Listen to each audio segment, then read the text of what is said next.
কিছু জায়গা শুধু ভ্রমণের জন্য নয়, কিছু জায়গা আছে যেখানে পৌঁছানোর আগেই মন শান্ত হয়ে যায়। আজ আমি বেরিয়ে পড়েছি এমনই এক গন্তব্যের উদ্দেশ্যে। যাচ্ছি মায়াপুর। এই জার্নিতে আমার সঙ্গে আছে আমার কন্যা, স্ত্রী এবং আমার ইনলজরা। আমি এখন মেমারি থেকে একটা টোটো নিয়েছি এবং সেই টোটো নিয়ে যাচ্ছি পাহাড়হাটিতে। আমাদের বাকি সদস্যরা সেখানেই আসছে গাড়ি নিয়ে। আমরা মিট করব এবং আমাদের যাত্রা শুরু হবে সেখান থেকেই। ততক্ষণ চলুন আমরা এনজয় করি এই বাইরের প্রকৃতির দৃশ্য।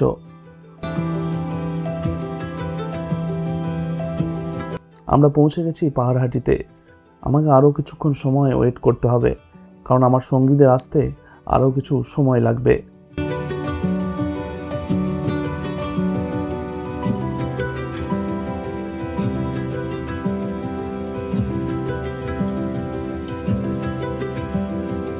জানালার বাইরের ছুটে চলা এই দৃশ্যগুলো যেন মনে করিয়ে দেয় জীবনও ঠিক এমনই।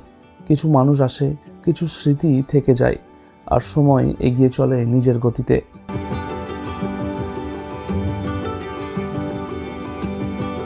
আমাদের যেহেতু পৌঁছাতে দেরি হবে, তাই ঠিক করলাম আমরা লাঞ্চটা রাস্তাতেই সেরে নেব। আমরা যাচ্ছি কৃষ্ণনগর হয়ে, তাই খাওয়ার সব থেকে ভালো জায়গা মাদারসাট রেস্টুরেন্ট। NH-12 উপর দাঁড়িয়ে আছে স্বাদ আর ভালোবাসার এক অনন্য ঠিকানা।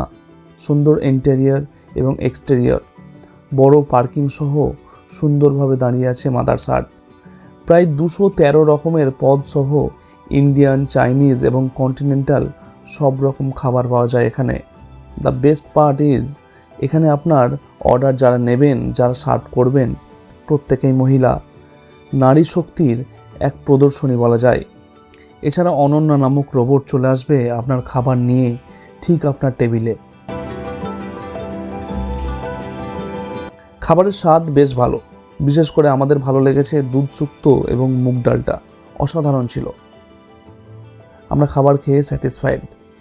আপনারা অবশ্যই ট্রাই করতে পারেন।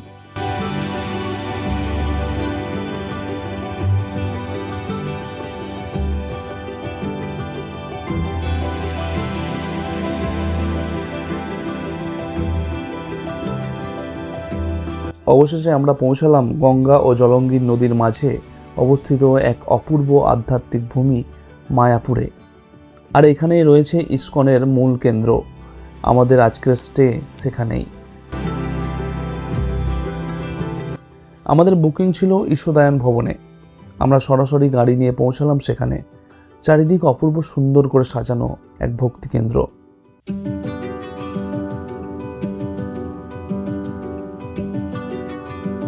অবশেষে আমরা এসে পৌঁছেছি এই মায়াপুর ইসকন মন্দিরে। এখন প্রায় বাজছে 1:20 এবং আমরা পৌঁছে গেছি। আমাদের এখানে হোটেল বুকিং ছিল ঈশ্বরায়ণ ভবনে। এসে আমরা দুটো এই রুম পেয়েছি, 1212 এবং 1211। আমাদের দুটো রুম বুকিং ছিল, এসি রুম। এবং এই ঈশ্বরায়ণ ভবনে অসম্ভব সুন্দর, বেশ ভালো পরিষ্কার পরিচ্ছন্ন রয়েছে, রুমগুলোও খুব ভালো। তাই আপনাদেরকে একটা এই রুম ট্যুর দিই।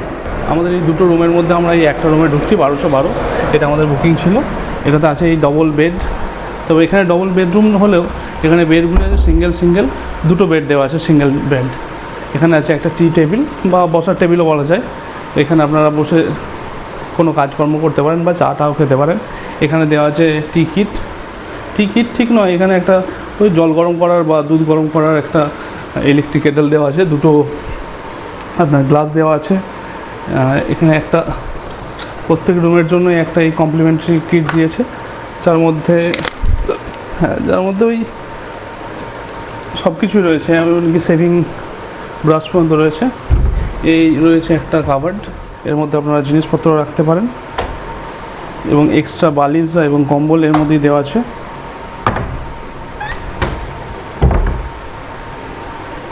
আচ্ছা, এখান থেকে আমাদের একটা ভালো সুন্দর ভিউ আছে। পাশের যে ভবনগুলি আছে সেটা দেখা যাচ্ছে। ভিউ ঠিক বলা যায় না, এখানে তো আপনি মন্দিরের ভিতরে ভিউ আশা করাটা একটু ভুল।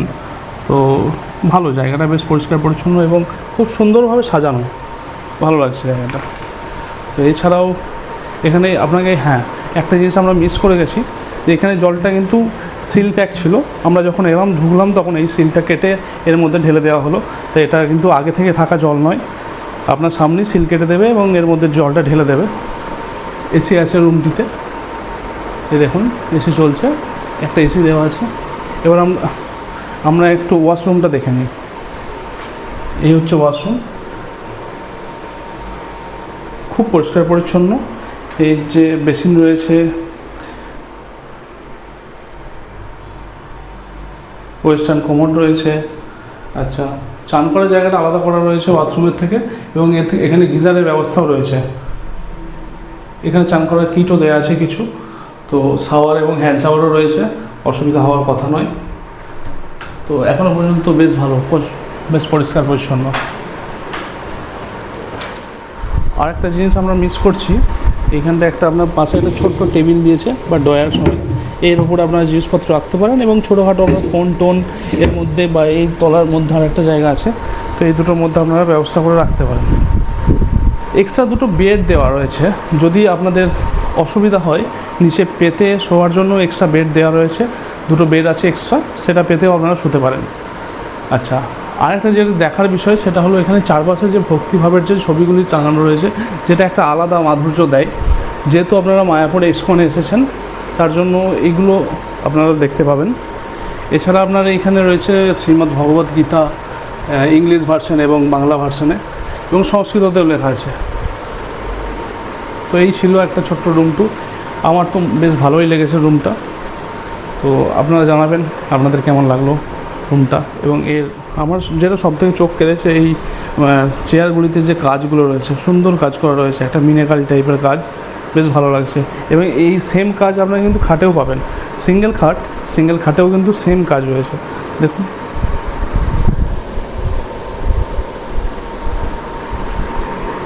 ঠিক আছে, চলুন। এখন এই এলাম, দুপুর হয়েছে, সারা রাস্তায় আসতে হয়েছে। এবার একটু আমরা রেস্ট নিই, একটু রেস্ট নিয়ে আবার বিকেলবেলা বেরোবো এই ইস্কনের ভিতরটা সবটাই ঘুরতে। চলুন, আপনাদের সঙ্গে দেখা হচ্ছে বিকেলবেলায় আবার। ভাবলাম সাময়িক রেস্ট নিয়ে পায়ে হেঁটে একটু ঘুরে দেখবো ভিতরটা, কিন্তু শুরু হলো বৃষ্টি। অগত্যা বৃষ্টি এনজয় করা ছাড়া উপায় নেই। এখন বাজছে বিকেল 5টা, আর আমরা বেরিয়েছি এখন চারিদিক পরিদর্শনে। বৃষ্টি ভেজা বিকেল, তো ছাতা নিয়ে, এই যে মাথার ওপর ছাতা নিয়ে আমি আর এই আমার সঙ্গিনী, বদমাই সঙ্গিনী, দুজনে মিলে বেরিয়েছি। জানি না কোথায় যাচ্ছি, কিছুই চিনি না, দেখা যাক। ভালো করে ভিডিও করতে পারছি না এখন, এত বৃষ্টি পড়ছে। এদিক দিয়ে এসছি আমরা, এদিকটা দিয়েছি।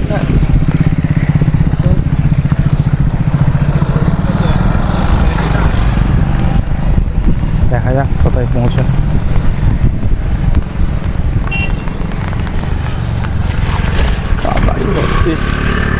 এটাই তো সুপার মার্ট, এখানে পুরো একটা ফ্যাক্টরি থাকার মানে ব্যবস্থা আছে, যারা এই সাইডে রান্না করার জন্য ওই দেখো কথা ভবন, আলু পটল সব আছে। এটা কথা ভবন নেই, এইটা কথা ভবন না, এই দিকেই পরপর নামগুলো দিয়েছে, এই আশেপাশে কোথাও হবে না কথা ভবনটা। এটা আমাদের পার্কিং, পার্কিং এরিয়াটা। ওই দিকটা দিয়েও যাওয়া যায়, ওই দিকটা দিয়ে তো আমরা যাইনি। আগে দেখ যে মেন মন্দিরটা কোনটা। এটা বাইরে বেরোনোর রাস্তাটা, হ্যাঁ এটা বাইরে বেরোনোর রাস্তাটা তো। তবে এই দিক দিয়ে চল। কোন দিকটা দিয়ে যাবো? এই দিকটা দিয়ে যাবো, চল এই দিকটা দিয়ে যাই। বৃষ্টি না হলে ভালো করে আরো ঘোরা হতো। কিন্তু আমার মনে হচ্ছে বৃষ্টিটা খুব ভালো লাগছে, এটা ঠান্ডা ঠান্ডা আবহাওয়া আছে। মামা দেখতে গেছে, দেখো। আমরা বের হয়েছি প্রায় 5টা নাগাদ। বৃষ্টি কমেছে, চারিদিকের পরিবেশ বেশ শীতল, আর গরম অনুভব হচ্ছে না। আমরা হেঁটে পৌঁছালাম মূল মন্দিরের কাছে। কত মানুষ এখানে এসেছেন ভক্তির টানে, কত মানুষ ইতিহাসকে ছুঁয়ে দেখতে। মন্দিরের ভিতরে কোনো রকম ইলেকট্রনিক্স জিনিস অ্যালাউ নয়, তাই যা দেখার দেখাতে পারবো বাইরে থেকেই। এরপর সন্ধ্যে 6টায় শুরু হলো সন্ধ্যা আরতি। সন্ধ্যা আরতির পরিবেশ এক অদ্ভুত মায়ার। হাজারো ভক্ত একসঙ্গে হরে কৃষ্ণ মন্ত্র কীর্তন করছেন, এক অবিস্মরণীয় স্মৃতি।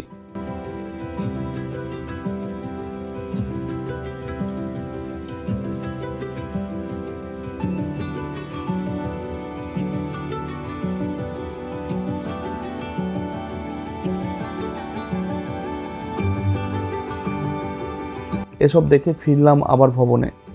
রাতের খাবার খেয়ে সকাল সকাল ঘুমিয়ে পড়লাম, কারণ কালকে অনেকগুলো স্পট ঘুরতে বের হব। সকালে ব্রেকফাস্ট সেরে আমরা একটা টোটোতে 15 টাকা পার পার্সন ভাড়া দিয়ে পৌঁছালাম গোশালা দেখতে। শ্রীধাম মায়াপুরে অবস্থিত এক অনন্য সেবা কেন্দ্র শ্রী মায়াপুর গোশালা। এখানে গরুকে লালন পালন করা হয় স্নেহ ও শ্রদ্ধার সঙ্গে।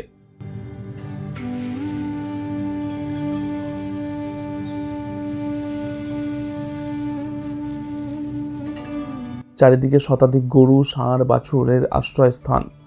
প্রতিদিন অসংখ্য ভক্ত ও দর্শনার্থী এখানে আসেন এবং নিজের সামর্থ্য মতো গো সেবায় অনুদান করেন।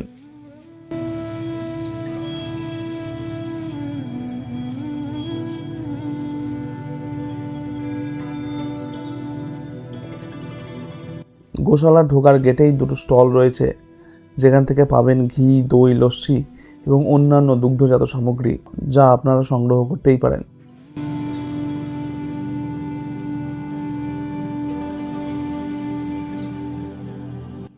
গোশালা ভ্রমণ শেষ করে সেখান থেকে আমরা একটা টোটো নিয়ে পৌঁছালাম চন্দ্রদায়ন মন্দিরের সামনে। আমার ইনলসদেরকে একটা জায়গায় বসিয়ে আমরা বের হলাম অভিজ্ঞতা সঞ্চয় করতে। কিছুটা এগিয়েই দেখতে পেলাম এক জায়গায় রাস্তার পাশেই হরিনাম কীর্তন হচ্ছে। বেস্ট পার্ট হলো, যারা করছেন তারা বেশিরভাগই বিদেশি।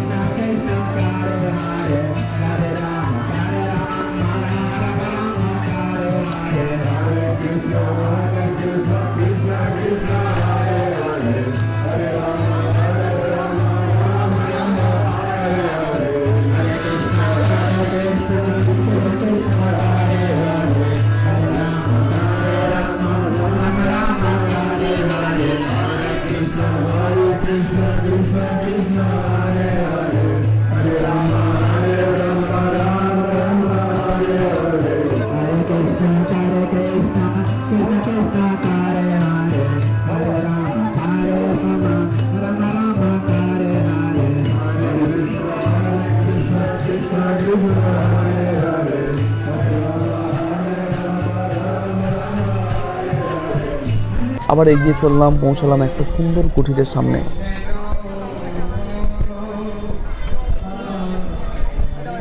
ভিতর থেকে খুব মিষ্টি সুরে ভেসে আসছিল কীর্তন।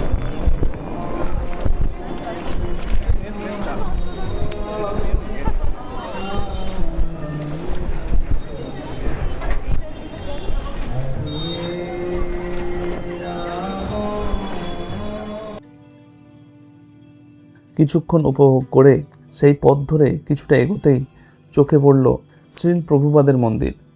অপূর্ব সুন্দর, বাইরে থেকে দেখেই যেন চোখ সরানো যায় না।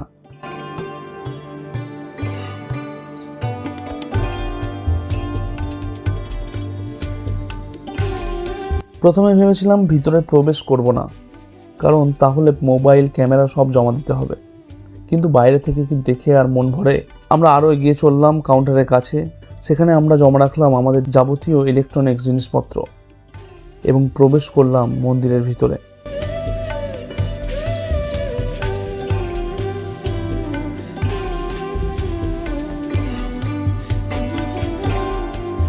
ভিতরে ঢুকে ঘুরে দেখলাম মন্দিরটি এবং তার সঙ্গে মিউজিয়াম। দুর্ভাগ্যবশত ফুটেজ নেই, কারণ কোনো ইলেকট্রনিক্স জিনিস অ্যালাউ নয় ভিতরে, তবে জায়গাটা অপূর্ব।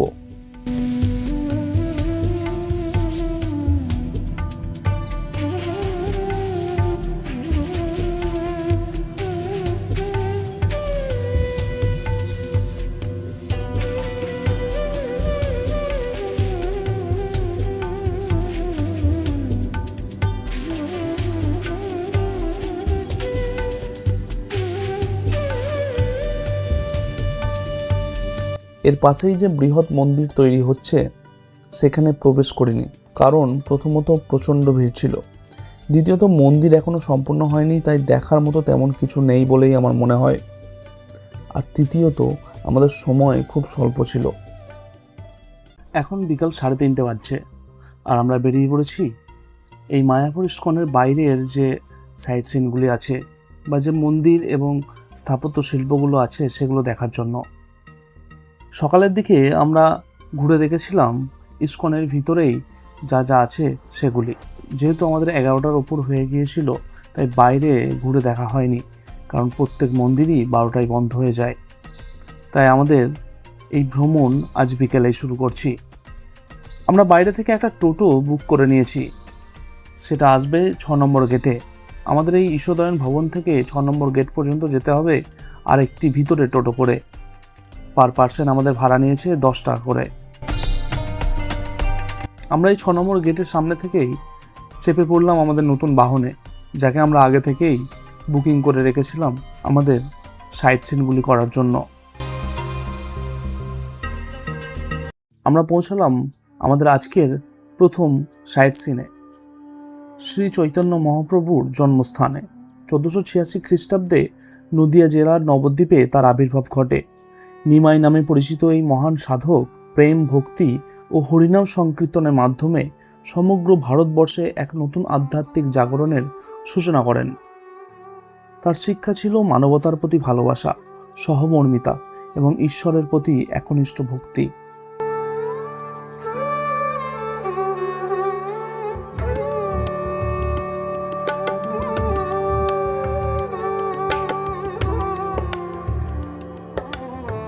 তার এই জন্মস্থানে দেখতে পাবেন শ্রী গদাধর মন্দির, ক্ষেত্রপাল শিব ও গোপেশ্বর শিব মন্দির,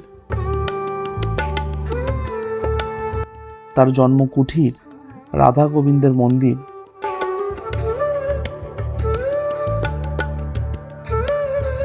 এখানে যেমন মিশে আছে ভক্তি, আধ্যাত্মিকতা, তেমনি মিশে আছে 15 শতকের এক ধর্মীয় ইতিহাস।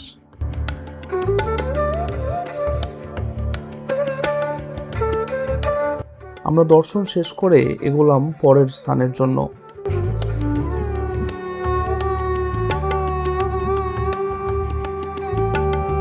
এবার আমরা এসে পৌঁছালাম গৌর নিতাই মন্দিরে।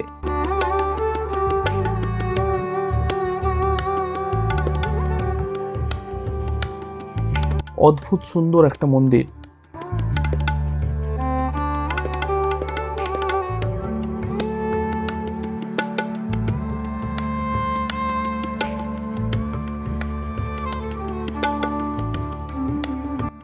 সুন্দর সিঁড়ি বেয়ে উপরে উঠতে হবে। মন্দিরের ভিতরে হরিনাম হচ্ছে, ক্যামেরা অ্যালাউ নয়, তাই ভিতরের ফুটেজ নেই। তবে এটুকু বলতে পারি, প্রশান্তি পাবেন।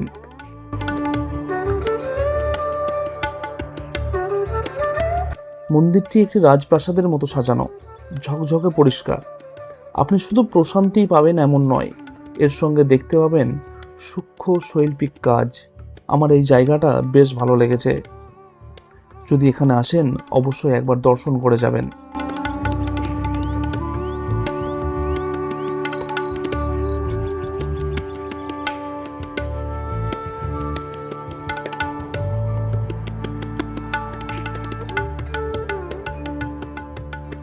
মন্দির দর্শন করে আমরা এগিয়ে পড়লাম ইতিহাসের খোঁজে। আমরা যাচ্ছি বল্লাল ঢিবি দেখতে।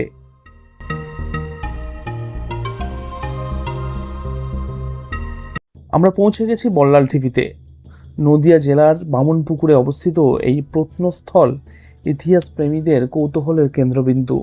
আর আমারও এই ঐতিহাসিক জায়গাগুলো একটু বেশি ভালো লাগে। বল্লাল ঢিবি নামটি এসেছে বল্লাল সেনের নাম থেকে।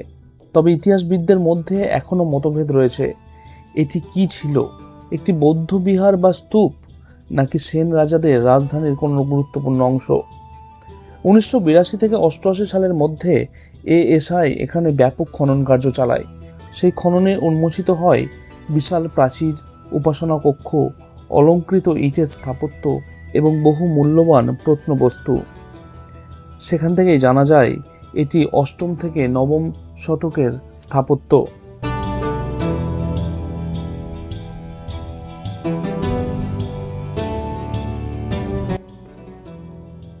মতভেদ থাকলেও বেশিরভাগ গবেষক মনে করেন এটি একসময় শিক্ষা, ধর্মচর্চা ও তীর্থযাত্রার গুরুত্বপূর্ণ কেন্দ্র হতে পারে।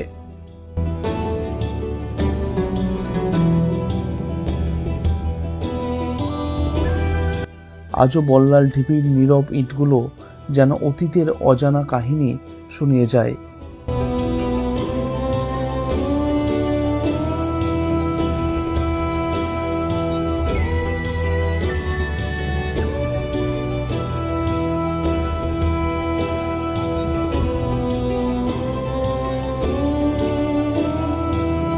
বলডাল ঢিবি শুধু একটি ধ্বংসাবশেষ নয়, এটি বাংলার অতীতের এক জীবন্ত স্মারক।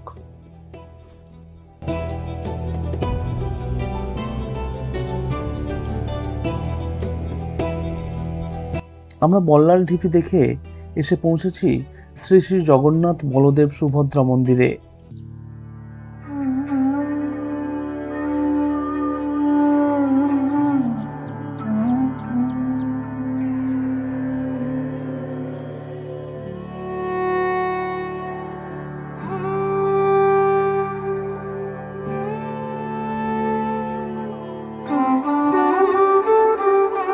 এই মন্দিরে ভগবান জগন্নাথ, তার ভ্রাতা বলদেব ও সুভদ্রা দেবীর বিগ্রহ বিরাজমান।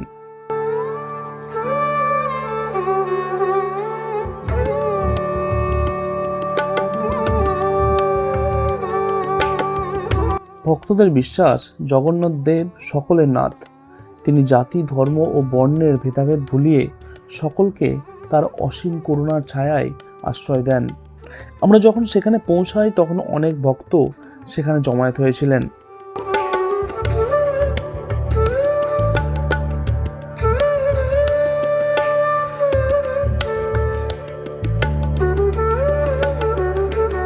ধূপ ও প্রদীপ জ্বালিয়ে আরাধনা করছিলেন। ধূপের গন্ধে মেতে উঠেছিল মন্দির প্রাঙ্গণ।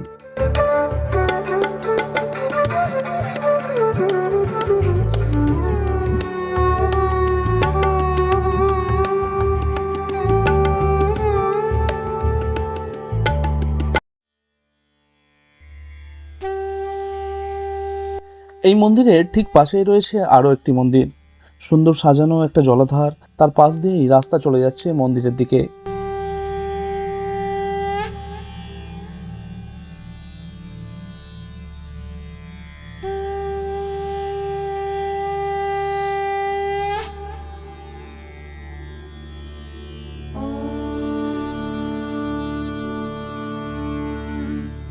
नमः शिवाय।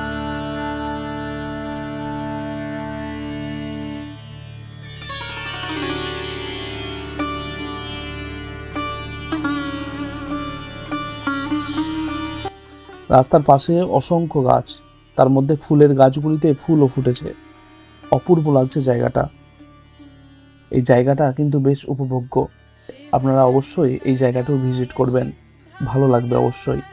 नीलकण्ठाय धीमहि भक्तवाञ्छितदातारं नमः कैलासवासिने।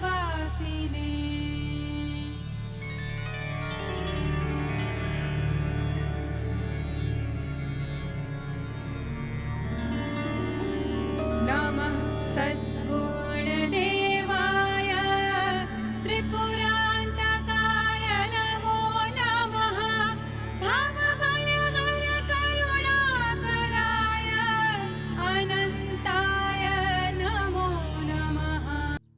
আমরা এখন যেখানে পৌঁছেছি সেটা হলো শ্রী চৈতন্য মঠ। গৌড়ী ও বৈষ্ণব ঐতিহ্যের গৌরবময় ধারক এই মঠ শুধু একটি ধর্মীয় প্রতিষ্ঠান নয়, এটি শ্রী চৈতন্য প্রভুর প্রেম ও নাম সংকীর্তনের বাণী বিশ্বব্যাপী প্রচারের এক ঐতিহাসিক কেন্দ্র।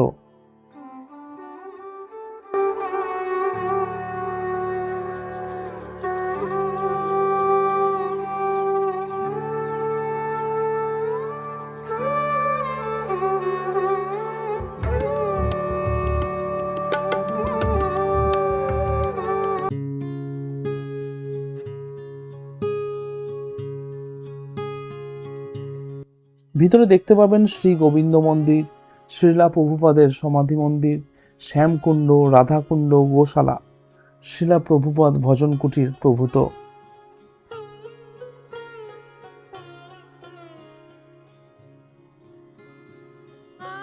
আমরা যখন ঘুরে দেখছিলাম জায়গাটাতে একটা অদ্ভুত প্রশান্তি কাজ করছিল।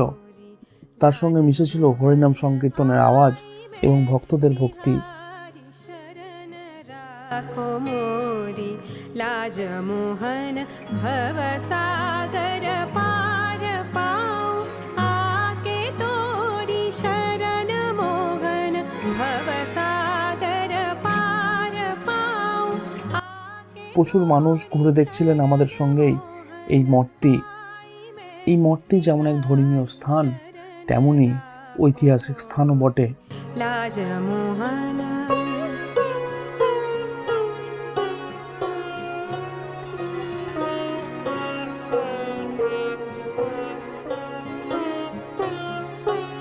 যদি মায়াপুর আসেন, এই মঠটিও অবশ্যই ঘুরে দেখবেন একবার।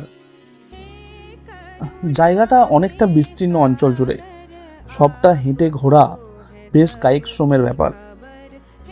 এখন যেমন আমরা আছি গিরি গোবর্ধনের কাছে, এর ঠিক পাশেই রয়েছে শ্যামকুণ্ড। सबकी खबर वो पे राखो अपनी नजर पार पाऊं जीवन भवर वो पे राखो अपनी नजर पार पाऊं जीवन भवर आई मैं तिहारी शरण राखो मोरी लाज मोहन এখন যে জায়গাটা যাচ্ছি সেটা হলো গৌর কিশোর বাবাজি মহারাজের সমাধি মন্দির।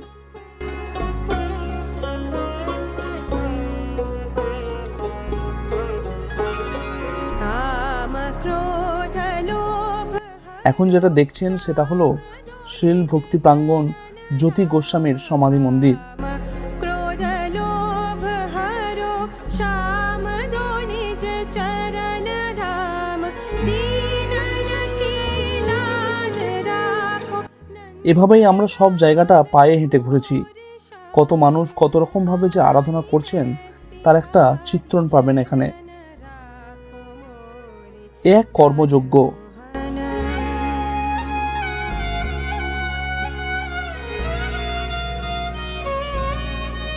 धनि सा निध मदनि धम गम गम गर सा निधनि सा धनि सा निध मदनि धम गम गम गर सा निधनि सा गम मद धनि धनि धनि सा धनि सा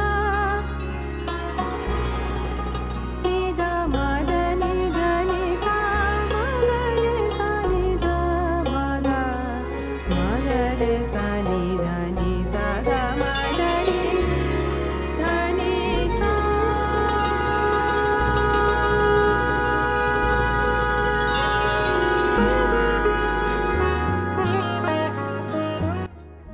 আজ আমাদের ভ্রমণ এখানেই শেষ করলাম।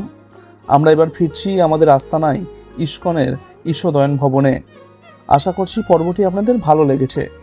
ভালো লাগলে লাইক, কমেন্ট এবং শেয়ার করুন। আর যারা আমাদের চ্যানেলটি এখনও সাবস্ক্রাইব করেননি তারা চ্যানেলটি অবশ্যই সাবস্ক্রাইব করুন। দেখা হচ্ছে খুব দ্রুত। ততদিন ভালো থাকবেন, সুস্থ থাকবেন। ধন্যবাদ।